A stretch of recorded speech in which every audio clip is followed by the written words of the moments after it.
Sí, señor. Bueno, entonces, digamos que este es el diagrama de Gantt inicial, en donde pues están las fases, las etapas, una distribución de tareas, un responsable, un ámbito. Ya les dije que pues, digamos que estos elementos son opcionales, no necesarios. Los productos que va a tener cada uno de los de las fases y en algunos casos las etapas o tareas, una duración consolidada y obviamente las barras que me permiten pues comprender cómo hacer la distribución. Aquí ya vemos ese mismo diagrama Gantt con otros elementos adicionales que tiene que ver precisamente con la asignación de recursos. Y era lo que yo les decía que cuando se les planteó el ejercicio, de manera de pronto intuitiva, tuvieron que haber pensado en qué recursos se requieren para poder llevar a cabo cada una de las acciones y fases o paquetes de trabajo que nosotros propusimos en nuestra estructura desglosada de trabajo que después se convirtió en diagrama de Gantt, ¿cierto? Y esto lo explicamos la sesión pasada, ¿no? Aquí únicamente se están indicando los requerimientos que cada una de las actividades y fases va a tener en cuanto a recursos. Yo les decía que para este ejemplo se habían discriminado recursos en, en, en, en el entendido de recursos humanos, físicos y de otra índole, ¿sí? Y se, van a, y se asignan de acuerdo con la naturaleza de cada una de las fases, etapas y tareas que comprende eh, eh, eh, la planificación de lo que va a ser el desarrollo del proyecto. Y obviamente, pues aquí está el resto de las cosas que componen un diagrama de Gantt. Entonces, hasta aquí habíamos llegado el tema o en la dinámica de lo que es la planificación de los proyectos. ¿M? Y quiero hacer aquí un paréntesis, porque hemos desarrollado tanto el tema de la planeación o el alistamiento como tal del proyecto.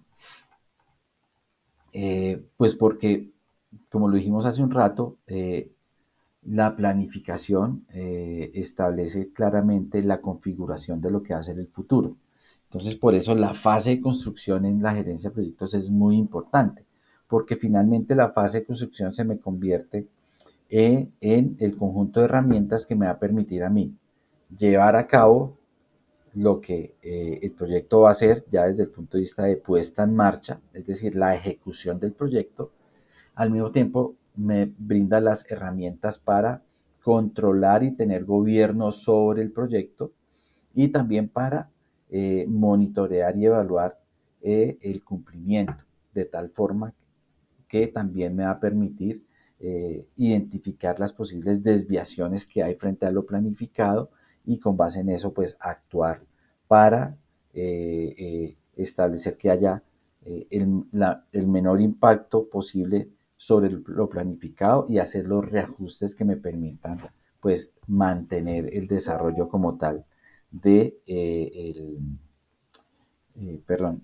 desarrollo como tal del proyecto en su totalidad. Entonces, por eso hemos hecho tanto énfasis en la planificación, ¿no? Porque es un elemento muy importante, de ahí parte todo, ¿no?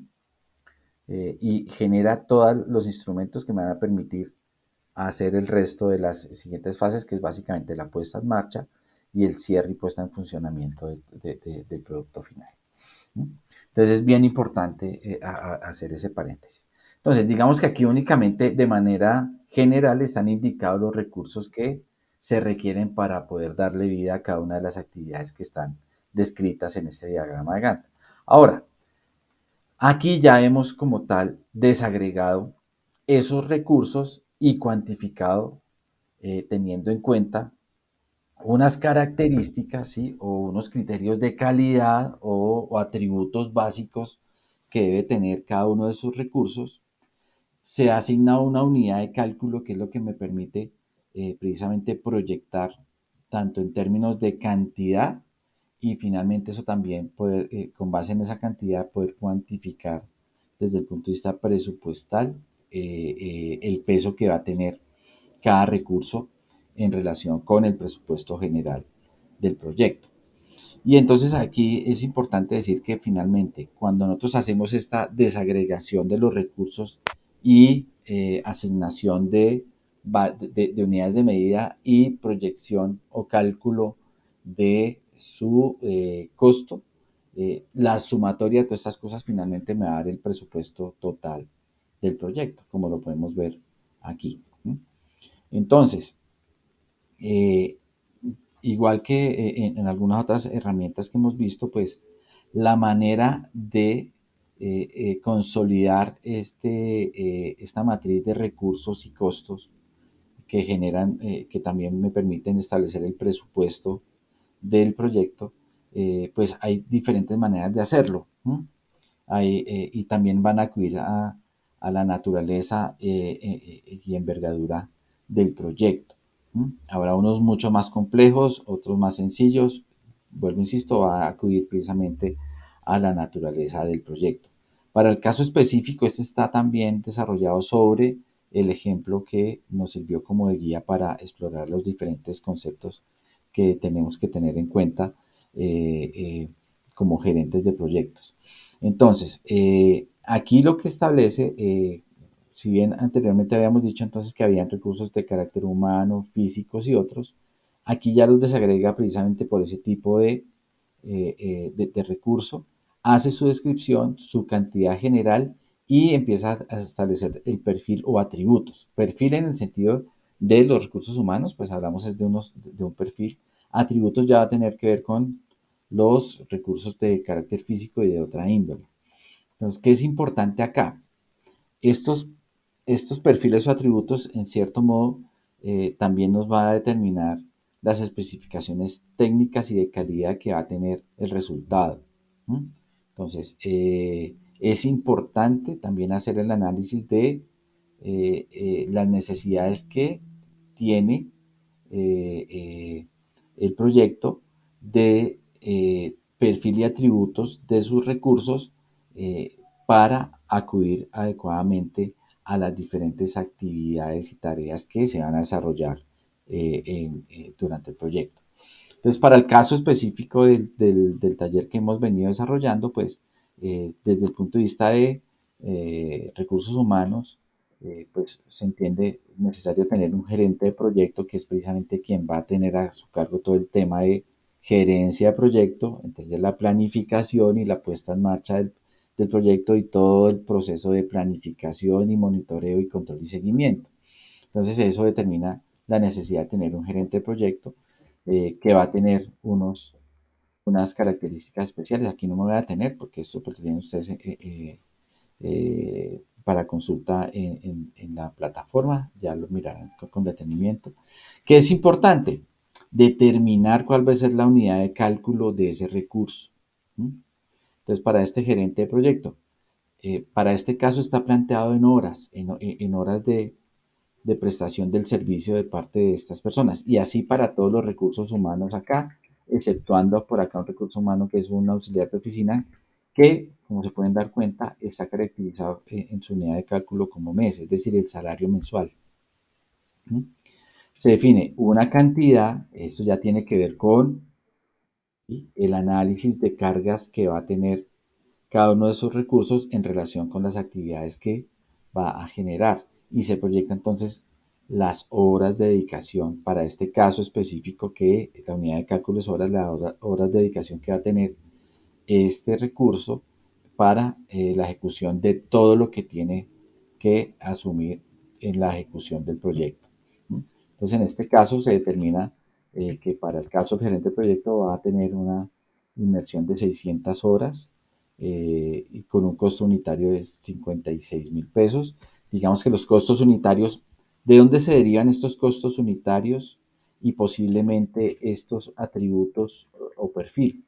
Recuerden que anteriormente hemos hecho unas fases en la fase de concepción y en la fase de definición hemos hecho unos análisis de prefactibilidad y previabilidad y también unos estudios previos. Esos estudios previos son los que me permiten a mí precisamente tener valores de referencia, tanto en el entendido de perfil y atributos que se requieren para poder darle eh, eh, vida a las acciones que voy a implementar de acuerdo con la utilización del recurso que se caracterice, así como los precios referencia de acuerdo con la unidad de cálculo que nosotros definamos. Entonces, es importante tener en cuenta. Por eso, digamos que en la metodología PMI o la metodología más ortodoxa en la gerencia de proyectos, hay un proceso tan exhaustivo de estudio en la etapa de concepción del proyecto. Para precisamente cuando lleguemos a las instancias ya de planificación, tenemos un camino bastante ganado en el entendido de que conocemos cuáles son las condiciones del contexto para establecer cuáles van a ser esas consideraciones de carácter cualitativo como cuantitativo que cada uno de los recursos que vamos a eh, eh, necesitar y vamos a consumir en el desarrollo del proyecto van a tener. Entonces, como ya tenemos esa base de información, es simplemente consolidar el uso del recurso en relación con las diferentes actividades y fases del proyecto y tasarlos de acuerdo con los precios referencia que se obtuvieron del mercado, o sea, de la realidad. Y así sucesivamente está caracterizado, pues digamos que los recursos humanos, para este caso específico son un gerente de proyecto, un consultor máster, un consultor senior, un consultor junior y un auxiliar de oficina. Miren que para el auxiliar de oficina, entonces ya la unidad de medida no es como tal eh, horas, sino que ya van a ser mensualidades. ¿Mm? ¿Qué es importante acá? La mensualidad, aquí se pueden entender salarios, acá aquí se debe calcular los salarios más toda la carga para fiscal y de seguridad social que eso conlleva, no necesariamente el salario básico que se negocia o se concerta con el recurso contratado. ¿Mm? Y eso obviamente pues tiene un valor nominal y es importante calcular su peso porcentual frente a la totalidad del presupuesto. Los costos directos y bueno, ya después desarrollamos otras cositas que hay que ver. Entonces, aquí está como tal la desagregación de esos recursos de tipo humano.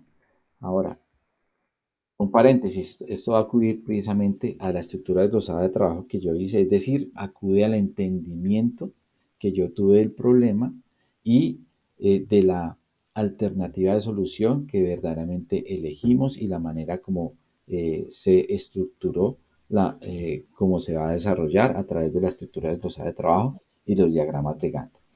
Entonces, en cuanto a recursos físicos, entonces hablamos de unas instalaciones físicas. Quiero hacer aquí un paréntesis. Recuerden que en anteriores sesiones dijimos, en algunos casos los proyectos algunos proyectos se hacen de manera interna dentro de una organización que va a adelantar su ejecución. Y va a haber algunas actividades que demandan unos recursos que como tal la organización ya cuenta con ellos, como puede ser el ejemplo de la Secretaría de Hábitat. La Secretaría de Hábitat puede hacer un proyecto determinado y, por ejemplo, va a designar personas que hacen parte de la planta de personal que además de adelantar sus funciones normales dentro de lo que es la estructura de la institución, van a prestar otros servicios en favor del proyecto. ¿Mm? Hay dos alternativas cuando sucede eso, eh, eh, pero siempre es importante calcular los costos, ¿sí? Eh, eh, Se hace un presupuesto general de lo que es el proyecto y se maneja como una unidad de negocio temporal a la cual se le asigna un presupuesto específico y una vez se consume se desmantela, como lo vimos también en alguna otra sesión, y no pasa nada. Como también se sigue el curso y únicamente se adicionan los costos que no están inmersos dentro de la estructura básica de la organización o la institución.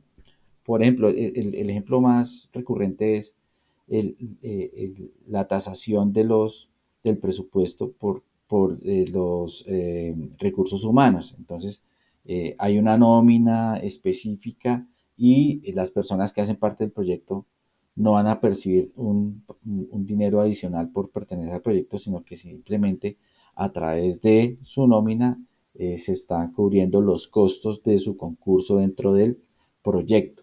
¿Mm? Pero sí es importante desagregarlos para entender cuánto es verdaderamente el presupuesto general del proyecto. Simplemente les hacía esa acotación. Lo mismo pasa no solo con los recursos humanos, sino instalaciones físicas, el uso de servicios públicos, etcétera, etcétera. ¿Sí? Es importante, así haya unos recursos propios que los mismos gastos de funcionamiento de la institución cubre. Es importante de todas formas desagregarlos para entender cuál es verdaderamente el costo general del proyecto. Entonces, instalaciones físicas, aquí también se establecen los atributos, la unidad de cálculo, para este caso es el canon mensual de arrendamiento, la cantidad, el valor unitario y el peso que tiene sobre el presupuesto. Aquí hay unos equipos de cómputo, están discriminados con sus características, la unidad de medida es unidad, la cantidad, el precio y así sucesivamente. Desde el punto de vista vuelvo, insisto, para este ejemplo se determinan unos recursos de carácter físico. Otros recursos que tienen que ver con otro tipo de cosas. Para este caso específico, este proyecto requiere unos traslados y obviamente unas instancias en hotelería, viáticos y traslados. Aquí están proyectados. ¿Mm? Vuelvo, insisto, los precios de referencia los dicta el mercado y en los estudios de prefactibilidad, previsibilidad y los estudios previos, pues ya tenemos unos precios de referencia que son los que nos van a servir precisamente para hacer estos cálculos. Servicios públicos domiciliarios y aquí está todo lo que para este caso específico se entendió como suministros a través de terceros, es decir, de outsourcing, ¿cierto? Y aquí también se discriminan. Salón auditorio, plataforma virtual de aprendizaje, etcétera, etcétera. Aquí están los atributos y condiciones mínimas de cumplimiento y calidad. Aquí está la unidad de cálculo y obviamente la proyección y el impacto sobre el presupuesto total. Entonces, como se les decía hace un rato, pues finalmente la sumatoria de todos estos recursos me da como tal el presupuesto general del proyecto. Para este caso específico, dio esta suma, 280 millones de pesos. Es importante siempre establecer un rubro de provisiones, ¿sí? En este caso está determinado como imprevistos y costos accidentales y otra de provisión de otros costos administrativos. En este caso están determinados por porcentajes. Para el tema de imprevistos y costos accidentales, un 3% sobre el presupuesto total y de costos administrativos un 2%, lo que determinaría que unos costos generales proyectados serían antes de impuestos, obviamente. Aquí no está establecido el efecto de la carga tributaria que pueda tener el proyecto. Sería de 294 millones de pesos. Este es entonces como tal la estructuración de presupuesto desagregado por tipo de recurso. ¿Mm? Ahora, ese recurso, ¿cómo se distribuye en términos porcentuales para cada una de las fases del proyecto? Entonces, tenemos el diagrama de Gantt que establece, digamos, o más que el diagrama de Gantt, tenemos una estructura desglosada de trabajo que se desagrega en unas fases y en unas actividades, y cada una de esas actividades y fases requiere unos recursos específicos. ¿Mm? Pues aquí está, como tal, el recurso, aquí están la tabla de recursos que acabamos de ver, ¿sí? Y en esta parte están las diferentes fases del proyecto o paquetes de trabajo. Y consiste entonces en calcular el peso que va a tener o el porcentaje de utilización de recursos que va a tener cada fase por cada recurso caracterizado, ¿sí? En términos de porcentaje, y eso pues me va a permitir, con base en esos porcentajes, hacer como tal la proyección de presupuesto por, eh, eh, por recurso, ¿cierto? Aquí están los costos por semana, los costos acumulados, perdón. Y entonces aquí está los costos por fases. Perdón, aquí, están aquí, aquí están mejor definidos. Entonces, ¿esto qué nos va a permitir? Entonces, la fase de planificación, de acuerdo con el porcentaje destinado por cada recurso, me va a determinar el precio. Entonces, en planificación, el gerente de proyecto nos va a costar 1.359.000 pesos. El resto no va a tener ningún tipo de incidencia en cuanto a uso de presupuesto. El enganche, consolidación del talento humano va a demandar 8.835.000 pesos por parte del gerente del proyecto, y aquí hay otras instalaciones físicas, 3.120.000, equipos de cómputo 400. Aquí se prorratea el uso del recurso por cada una de las actividades que comprende como tal el proyecto. ¿Esto qué me va a permitir hacer? Precisamente, digamos que el gerente de proyectos, además de controlar la evolución del proyecto en términos de cumplimiento de las actividades, también es responsable de monitorear el uso adecuado de los recursos económicos, ¿cierto? Entonces, esto también me va a permitir, primero, conocer a nivel presupuestal. Por ejemplo, aquí están los cortes mensuales, qué presupuesto mensual debo contar, con qué recursos debo contar para poder desarrollar cada una de las fases, ¿cierto? Y también medir cómo es precisamente el comportamiento de la ejecución presupuestal del proyecto. Entonces, si se dan cuenta, todo tiene cohesión en el sentido de que la estructura, lo que les decía, es como un cono, ¿no? La estructura desglosada de trabajo me permite plantear de manera muy general el qué se va a hacer. Un diagrama de Gantt ya me permite establecer el cómo, y a través de ya la asignación de recursos a ese cómo lo voy a hacer, ya empiezo a tener una filigrana o un nivel de detalle mucho más específico sobre las necesidades de recursos, primero que todo, las necesidades de recursos que requiero para poder hacer cada una de las cosas que estoy planteando voy a hacer, y después cuánto me cuesta precisamente cada uno de los recursos que voy a implementar y utilizar para el desarrollo de el proyecto.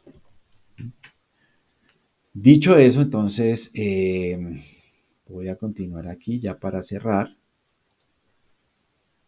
Y vamos por acá.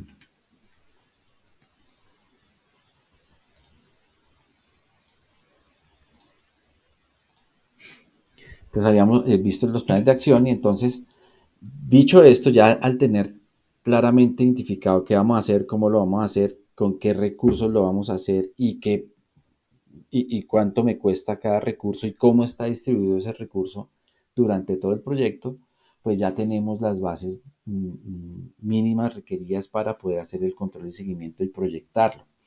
Entonces, el control y seguimiento en la gerencia de proyectos corresponde al monitoreo de la ejecución de lo planificado y desarrollar el proceso de ajustes o contingencia cuando la puesta en marcha real del proyecto lo demande. Entonces, el control y seguimiento sí tiene que ver con revisar que se esté la situación real con la proyectada, pero no simplemente para decir vamos bien o vamos mal, sino para tomar las medidas adecuadas, ¿cierto? Es lo que me permite a mí como gerente de proyecto, ¿sí? Analizar la situación y hacer un proceso de análisis de la situación, y con base en eso tomar decisiones para ajustar, si es que hay desviaciones, el desarrollo normal del proyecto.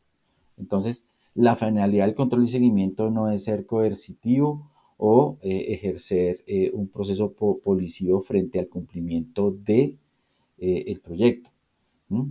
Que es lo que a veces se entiende en la práctica, ¿no? Entonces es como poner de manifiesto que algo está sucediendo mal. No, sí hay que mirarlo, claro, hay que analizarlo, hay que levantar, hay que hacer su análisis de causas, pero sobre todo definir rápidamente qué alternativas tengo para actuar y buscar la manera de que esas desviaciones no alteren en gran medida el desarrollo del proyecto, ¿no?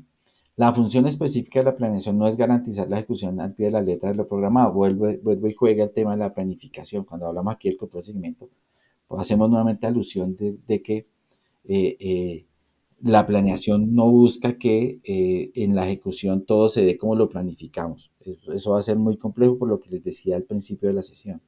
Eh, Hay cosas que exceden nuestra capacidad de entendimiento, nuestra capacidad de observación y nuestra capacidad de provisión o de formulación de riesgos. ¿Sí? Entonces, generalmente siempre van a haber desviaciones en los proyectos. Entonces, planear tiene que ver es precisamente con volverse en una herramienta de gestión y gerencia de proyecto que delimita el ámbito de actuación en el que nos podemos desenvolver en la ejecución del proyecto. Y básicamente el control y seguimiento se concentra en validar la ejecución del proyecto en términos de resultado o calidad, es decir, el cumplimiento de las especificaciones técnicas que se proyectaron va a tener el proyecto. Costo, el control del presupuesto por actividades y recursos. Y plazo, es decir, el uso o la distribución del proyecto en cuanto al uso del tiempo. Entonces, el control y seguimiento acude a esas tres cosas, pero vuelvo, insisto, con el propósito superior de poder tener elementos y criterios adecuados para tomar decisiones en determinado momento. Y modificación de los límites. Hay un elemento clave que hay que tener en cuenta al momento en que hacemos la planificación y ya vamos a pasar al proceso de puesta en marcha del proyecto. Y es la modificación de los límites. Y es que durante el desarrollo del proyecto pueden darse cambios o alteraciones sobre las consideraciones que definen el propósito y objetivos del proyecto. Es decir, modificaciones no sobre la ejecución de las actividades que nosotros hemos desarrollado, sino que en ese mismo proceso de ejecución del proyecto, los actores interesados pueden tener modificaciones frente al entendimiento de la problemática y el propósito que va a tener el proyecto. Eso quiere decir que no tiene incidencia directa sobre lo que se planificó, ¿sí? O una linealidad contra lo que se planificó, sino que sobre el entendimiento o marco general de lo que es el proyecto en relación con la problemática que se quiere solucionar. ¿Sí? Eh, Como dice acá, que no acuden a desviaciones sobre lo planificado, sino ajustes en la visión del cliente o usuario o el mismo equipo del proyecto o aliados participantes. Y este tipo de circunstancias se tratan mediante la convocatoria y reformulación compartida de los objetivos del proyecto. ¿Qué quiere decir?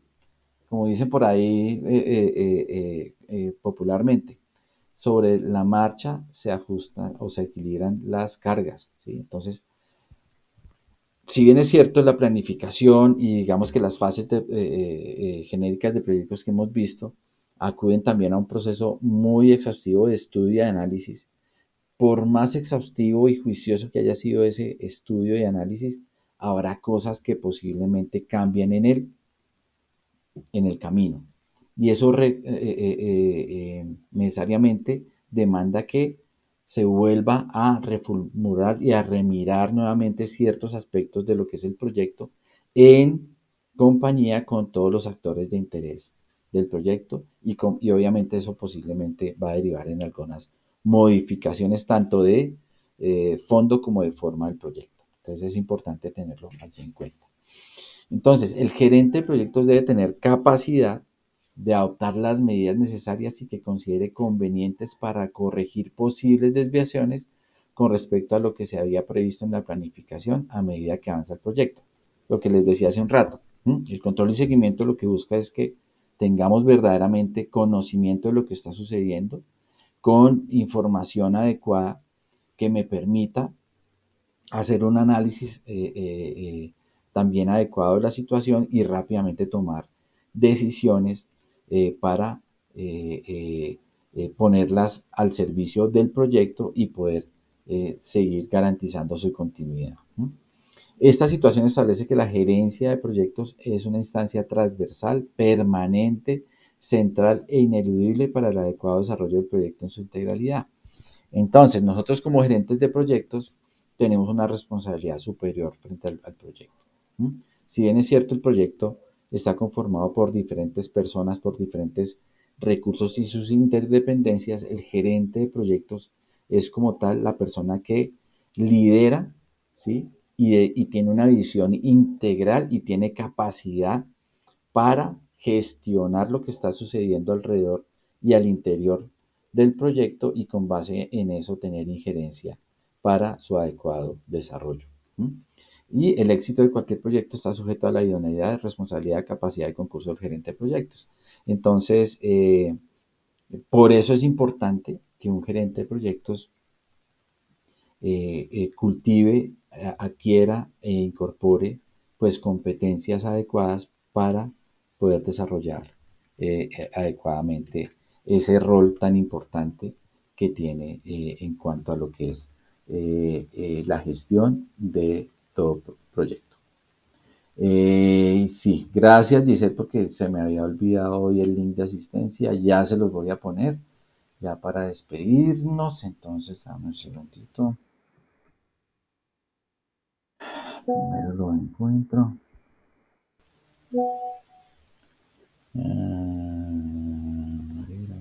¿Dónde está aquí?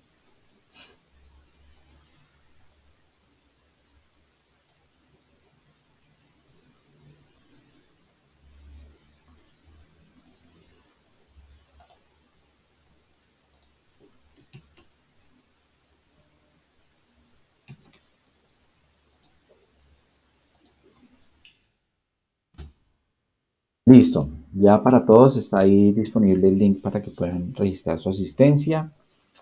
9 en punto, para mí fue un placer haber estado hoy con ustedes. Digamos que ya estamos como llegando al final del diplomado. Como se los dije hace un rato, pues nos concentramos mucho en el tema de la planeación porque finalmente la planeación es lo que me va a permitir tener las bases de lo que va a ser la puesta en marcha del proyecto. Y la puesta en marcha casi que se puede establecer que la puesta en marcha es básicamente darle vida a esa programación o planificación integral de lo que es el proyecto. Entonces, el día de mañana va a tener ya la última sesión con John, eh, a la misma hora, de 7 a 9, de manera virtual por esta plataforma. Y nos volvemos a ver entonces el jueves ya para nuestra última sesión. Les agradezco inmensamente su participación y asistencia. Y pues nada, nos vemos el jueves. Feliz término de día.